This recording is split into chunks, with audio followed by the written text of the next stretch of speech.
पैठान में एकनाथ जी महाराज रहते थे।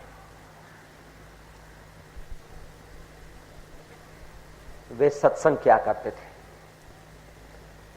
अपने घर के प्रांगण में, लेकिन वो महाराज एकनाथ जी, एकनाथी भागवत तुम लोगों ने सुना होगा। वे जब 10 वर्ष के थे देवगढ़ गए, दीवान साहब जनार्दन स्वामी के शिष्य बने।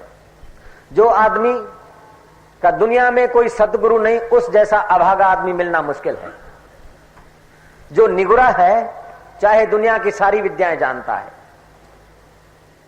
बाल की खाल उतारने की योग्यता रखता है, बड़ी साइंस जानता है, सब कुछ जानता है, लेकिन जिसके जीवन में कोई सदगुरु नहीं है वो शिक्षित हो सकता है, दीक्षित नहीं है।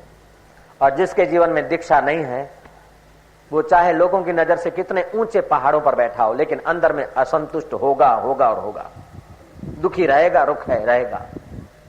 और जो दीक्षित है, फिर चाहे रमन महर्षि जैसे हैं, रामकृष्ण जैसे हैं, समर्थ जैसे हैं, अथवा एकनाथ जैसे हैं, बाहर से भले एक छोटे घर में रहते हैं, गिरजाबाई के साथ जीवन बिताते हैं, शास्त्री उनका बेटा था, उसके साथ हरि के साथ जीवन बिताते हैं, लेकिन फिर भी ईश्वर के साथ खेलने वाले होते हैं। 10 वर्ष का वो बालक दादा दादी को सोते हुए छोड़ के भगा पैदल पैदल और देवगढ़ के दीवान साहब के चरणों में जा गिरा। दीवान साहब ने कहा, हम तो किसी को शिष्य नहीं बनाते महाराज, आप तो शिष्य नहीं बनाते, लेकिन मैं आपको गुरु रूप में स्वीकार करके दीक्षित होना चाहता हूं। दीक्षा का मतलब क्या? दी माना जो दिया जाए, क्षा माना जो पचाया जाए। सत्यम ज्ञानम अनंतम ब्रह्म का सामर्थ्य जो दे सकते हैं वो दी के जगह पर है, और उसको जो पचा सकते हैं वो क्षा के जगह पर है। दोनों का मेल, उसी का नाम है दीक्षा। गुरु का मतलब क्या? गु माना अंधकार। जन्मों से हमारे स्वरूप पर अविद्या का अंधकार पड़ा है। गु माना अंधकार, रु माना प्रकाश। अविद्या के अंधकार को आत्मज्ञान के प्रकाश से जो हटा दे उनका नाम गुरु है। कान फूंक के और कंठी बांध के दक्षिणा छीन ले उनका नाम गुरु नहीं। वो कुल गुरु हो सकते हैं, लेकिन सच्चा गुरु तो वो हो सकता है कि वो तुम्हारी अविद्या मिटाकर तुम्हें अपनी महिमा में जगा दे। कबीर जी ने कहा, कबीरा जोगी जगत गुरु तजे जगत की आस, जो जग की आशा करे तो जग गुरु और वो दास। अनपेक्षा शिष्य को ऐसा चाहिए गुरु को सब कुछ दे, कोई कोर कसर न रखे, लेकिन गुरु को ऐसा चाहिए शिष्य का कछू न ले। यह गुरुओं की महिमा है। जिसके जीवन में ऐसा गुरु आ गया बस उसका तो उद्धार हो गया, लेकिन उसकी मीठी निगाह जिस पर पड़े वो भी निष्पाप हो जाएगा। जो सच्चे महापुरुष हैं उनकी निगाह, उनका दर्शन, उनको छूकर हवाएं भी अगर हमको स्पर्श कर देती है तो भी हम तसल्ली की कुछ घड़ियां जीते हैं।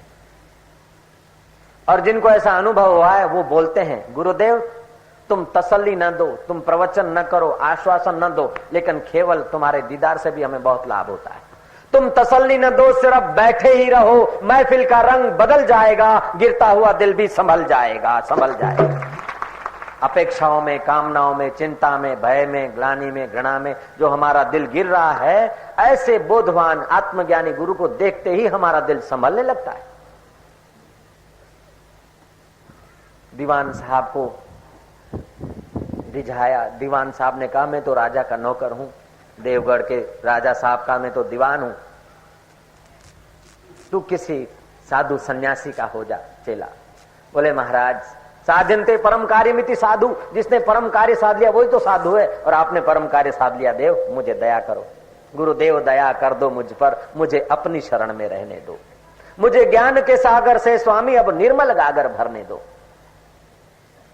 द्वार तुम्हारे जो भी आया पार हुआ सो एक ही पल में, इस दर पे हम भी आए हैं, इस दर पे गुजारा करने दो। वर्षों तक एकनाथ जी दीवान साहब की सेवा में रहे।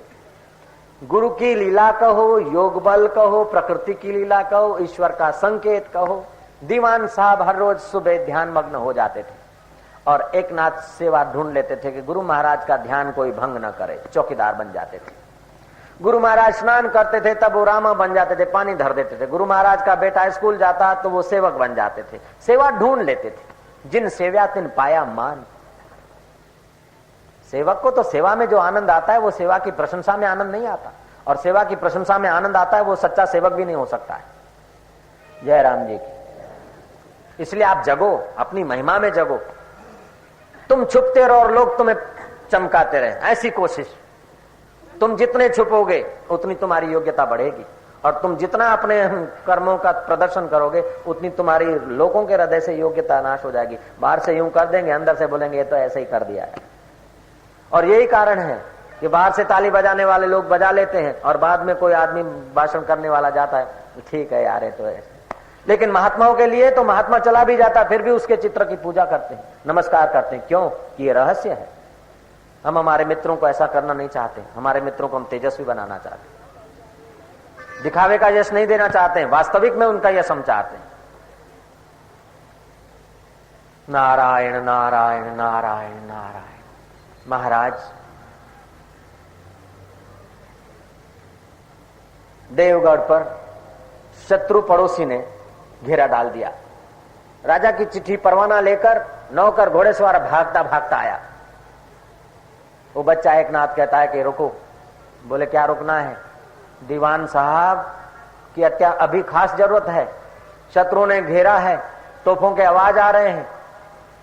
राजा साहब ने बुलाया है और फौज को अगर संकेत करेंगे, फौजी लोग इनको खूब मानते हैं और फौज में प्राण बल आ जाएगा, जगाओ तुम्हारे गुरु को। बोले नहीं, अभी नहीं जगाऊंगा। गुरु विश्वेश्वर से मिले हैं, महाराजा से मिले हैं, अब राजा से अभी राजा का परवाना उनको नहीं दूंगा। अरे बच्चा तू क्या करता है? बोले कुछ भी हो जाए, मैं अपने कर्तव्य में दृढ़ हूं। पलायनवाद का नाम भगतड़ा नहीं है, कार्य को डिस्टर्ब करने का नाम भगत नहीं है। ठीक, work while you work, play while you play, that is the way to be happy and get. जब से सनातन धर्म के मानने वाले लोगों ने अनपेक्ष सुचिर दक्ष उदासीन हो गए, अपना क्या। उदासीन का मतलब ये नहीं, उदासीन का मतलब है छोटी छोटी इच्छाएं, वासनाएं, ऐहिक आवश्यकताओं के प्रति उदासीन रहो। अपने कर्तव्य में उदासीन नहीं होना है। कर्तव्य तो ठीक से पालो, काम ऐसा करो कि पूरी शक्ति लगाओ। तुमने कितना काम बढ़िया किया, उधर नहीं देखो, उससे ज्यादा बढ़िया कर सकते हो कि नहीं। अगर कर सकते तो और योग्यता लगाओ, आपकी योग्यता खिलेगी। पूजा कितनी की उधर नहीं देखो, इससे भी बढ़िया पूजा कर सकते हो कि नहीं। पूजा में तुमने 4 मन दूध शिव जी को चढ़ा दिया, उससे प्रसन्न होंगे, ऐसी भावना नहीं है। तुम पूजा करते करते 4 मन चढ़ाओ, 4 तोला चढ़ाओ, लेकिन पूजा करते करते तुम मिटते जाते हो कि बनते जाते हो, ये ख्याल रखो, तुम्हारा बेड़ा पार हो जाएगा। शिव जी क्या तुम्हारे 4 मन 4 पैसे के दूध के लिए भूखे हैं क्या? तुम्हारे घी या शहद के भूखे हैं? नहीं, वो तुम्हारे प्यार के भूखे हैं। प्यार करते करते तुम खो जाओ, बस शिव तत्व प्रकट हो जाए। ये दक्ष है पूजा का, पूजा में दक्ष होना है। उसका मतलब ये नहीं कि दूध न चढ़ाओ, देखना अनर्थ न होना चाहिए, लेकिन दूध चढ़ाते चढ़ाते अपना मैं चढ़ा दिया करो। हम लोग क्या करते हैं, दूध चढ़ाते चढ़ाते कोई देख रहा है कि नहीं, हमने इतना दूध चढ़ाया, और हजारों को कहेंगे कि हमने ऐसी पूजा की। क्या तुमने राख डाल दी अपने आह्वान पर? सत्कृत्य को छुपा दो, वो और तेज पकड़ेगा, और जोर पकड़ेगा, और दुष्कृत्य को प्रकट होने दो, मिट जाएगा। हम क्या करते, सत्कृत्य को तो है जाहिरात, और दुष्कृत्य को छुपा देते, अंदर हमारा खोखला हो जाता है, खोखला। फिर डरते रहते हैं, कांपते रहते हैं। अरे विश्वनीयता तुम्हारे साथ और तुम कांप रहे हो, बड़े शर्म की बात है। जगत नियता तुम्हारे साथ और तुम चिंतित हो। अरे यार, मनुष्य जन्म पाकर भी तुम दुखी और चिंतित रहे तो बड़े शर्म की बात। दुख और चिंता में तो वो पिसे जिनके माई बाप मर गए। तेरा माई बाप तो तेरे दिल में हर धड़कन के साथ है। तू काहे को दुखी होता है, काहे को चिंतित होता है, काहे को भयभीत होता है? केवल अदक्षता है, व्यवहार में अदक्षता है, असावधानी है, विचारों में असावधानी है। बेवकूफी जैसा और दुनिया में कोई पाप नहीं है। सारे दोष, सारे दुख बेवकूफी से उठाने पड़ते हैं, इसलिए बेवकूफी को हटाओ। जैसे मुनीम को सिर पे चढ़ाते जाएंगे और उसे गलत करवाते जाएंगे तो मुनीम आपको कंट्रोल करते जाएगा। भैया आप क्षमा करना, मेरी भाषा कड़क लगती होगी, लेकिन आपके परम मंगल से सुसज्ज होकर आती है, आप इसका सीधा अर्थ लेना। आपकी प्रसिद्धि हो ऐसा मैं इसमें नाराज नहीं, लेकिन आपकी प्रसिद्धि होनी चाहिए, आपकी वास्तव में प्रसिद्धि होनी चाहिए। आप केवल पोलसन में बस डूब जाएं, ऐसा हम नहीं चाहते।